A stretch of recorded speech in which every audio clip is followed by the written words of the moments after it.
Hey YouTube, I want to do a video here on our dairy goats. We were asked a few days ago by one of our other viewers if we would do a video on our goats, and that had already been in the plan. We just hadn't gotten around to it yet, so we thought we'd take today as an opportunity to go ahead and do that. So first things first, I want to go ahead and talk a little bit about our enclosure and how we're keeping them. We are trying to keep them in a paddock system.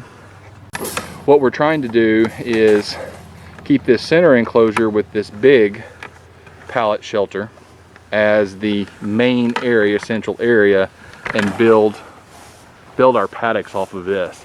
So as you can see right here, I've got a fenced area that's off in this direction right here, that's fenced off from the goats and been growing up pretty good. They have access to this area that goes all the way back to the trees, and they've been eating it down pretty good. So what we're really doing is, this has been open to them for about a month now. With only 5 goats, they haven't eaten it down quite as low as what I want, but probably within the next couple of weeks we'll probably go ahead and shut it off and go ahead and let them have this paddock next to it back and let them graze it for a little while. As we increase the number of goats we have, right now we have 5 adults, we will create more paddocks off of this central system with these gates. I'm going to talk a little bit about our goats, and in particular we'll start off with just foot trim. And so what we're doing right now is just I've got her head right here. This is a female Saanen goat. She's about 2 years old, and if you look right here at her foot, see that where this is flipping over is what I'm going to cut off, and then I'm going to just make it as straight as I can to her actual hoof line. So you want a parallel hoof. I do this about every 4 to 6 weeks, depending on the goat itself. And I also want to get on the inside. She's got some dead hoof material. I'm just going to try and make it as flat as I can. What I'm using to cut with are, these are Black & Decker, but any type of garden shears that have a blunt-ish end, because you don't want too sharp of an end. So you come to the end of the toe, and I do a blunt cut, and there's nothing there until you start to see pink is where the blood cells are. I don't go too far down because I know I'm going to have to do this again in about 4 weeks. To do the back feet, you want to lift up and out. Okay, and here it is again a curled foot hoof where she's got a lot of material that's curled over. I'm going to expose that and cut a square across.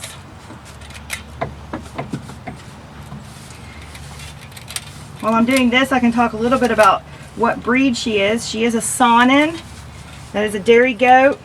We have 2 Saanen females, and my Billy, who's right here with the red leash on, is a very friendly Billy. He was a bottle-fed Billy, and he's about 1.5. This particular goat's about 2.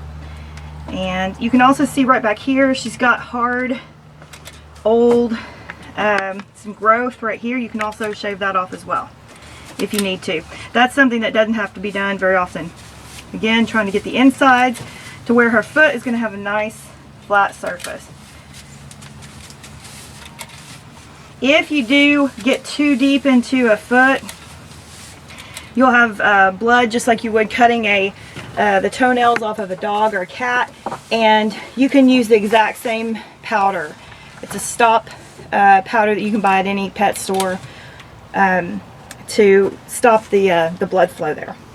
The reason we chose Saanens is they are a dairy goat. I'm going to go like this way, and they're very quiet. They're not as loud as what we've heard Nubians can be. These we bought all together, the 3 white ones, and these 2 have already had their children this year, their kids, and we've sold them. We were going to use them for milking, and we did successfully milk. The issue is time. This one in particular is a little bit harder on the stand to milk. You can see her udder. She's now drying up, but here's her udder. And being new to this, it wasn't that difficult to learn how to milk or do the process. It's just a time constraint. You have to do it twice a day if you want as much milk as you can get. And we only had once a day opportunity, so the milk was about 2.5 pints per day. And eventually I had to go out of town. We just ended up needing to just dry her out due to time. So we'll try again. It is difficult to tell if your goat is bred. You can read a lot about it online because a lot of people ask. And of course you can look at her and she looks fat, but that doesn't necessarily mean that she's bred. She's just well fed. We'll talk about that in a little bit. But she is, oh, she doesn't like that. Her udder is developing. So she's a young female. You can also feel up here, if you know she is bred, to start to feel, it starts to get, her backbone's right back here. She's getting closer to having her kids. Will get very elastic. During the winter time, we do feed them pellets as well as when they're pregnant and milking. The normal goat pellet, non-medicated, is what we choose. I've also read and found that they really do need an alfalfa mix. Here in Arkansas, we cannot grow alfalfa very well. We do other types of grasses. Alfalfa is what's been known to really give them a full what they need, and so we do that. It's also cheaper than the goat feed, so we do a lot of that. And we also like to mix in the black oil sunflower seeds. They love that, so it's just extra. It also helps their coats. We don't do very much during the summer because of so much grass that they have available to them, and we want them to eat that down and be economical in that method. So you can look at the package. It tells you exactly what to feed them per weight. That's what we try to do. Some are more greedy than others, but that's the norm of it. They're just great animals to have. They're easy to care for, hardy. They've been out here in this all winter long. We had a very harsh winter, and really enjoyed them.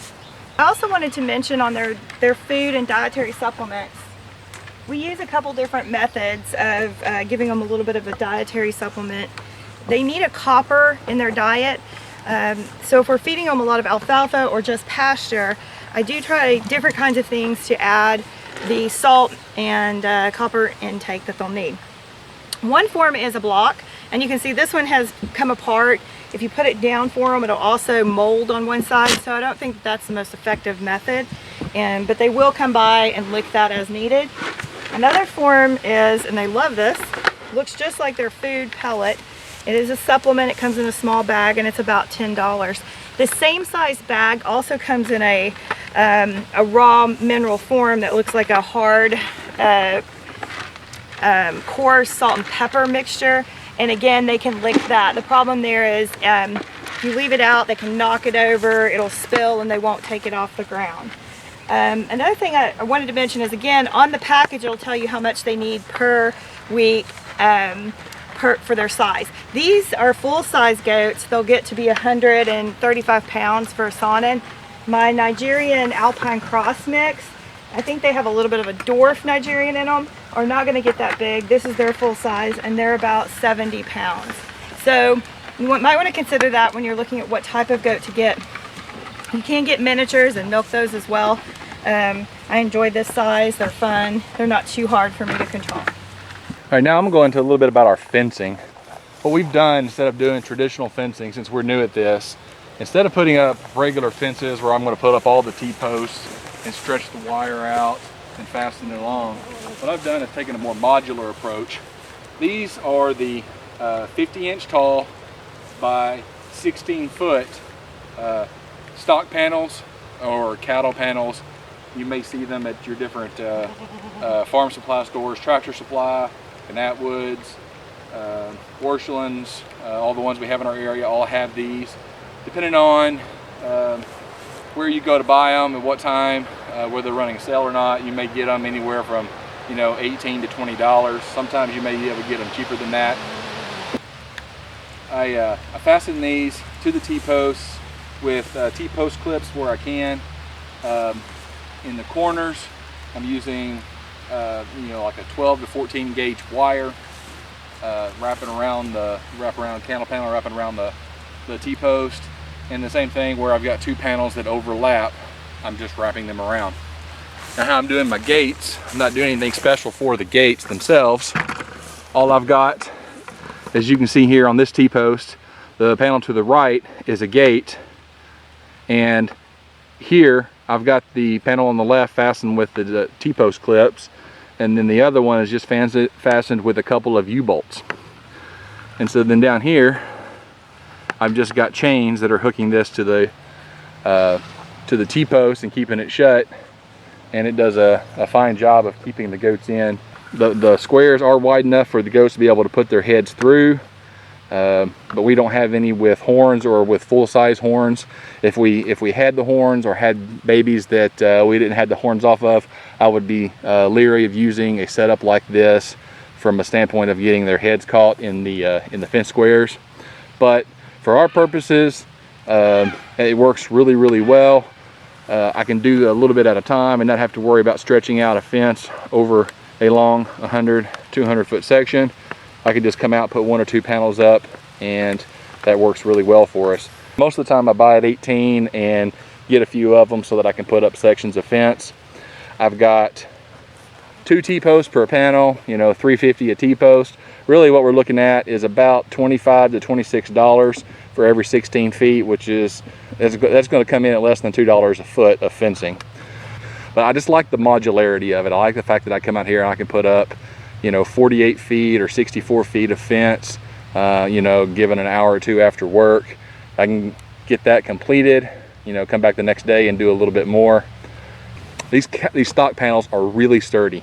Goats tend to want to just lean up against fences, see how far they can push their limits, bend them outwards.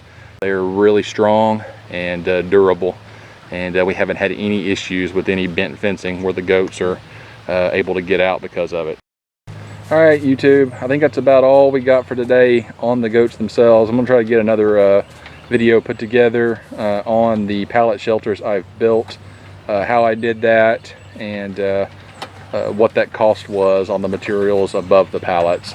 So we'll put that together. As always, thanks for watching. Please like and subscribe, comment below if you have any questions. We'd be happy to answer them.